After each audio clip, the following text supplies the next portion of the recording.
Kei te haere tonu ngā kōrero mo te tahua pūtea a te kāwanatanga, no te rā nei I puta mai ai te kōrero I te minita toko I te ora I a Paula Bennett.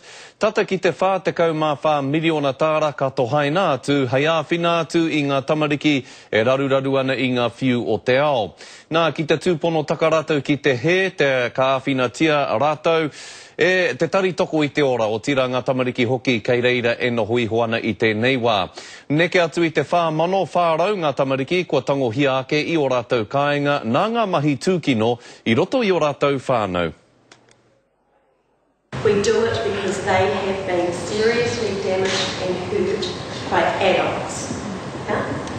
So those children come into our care.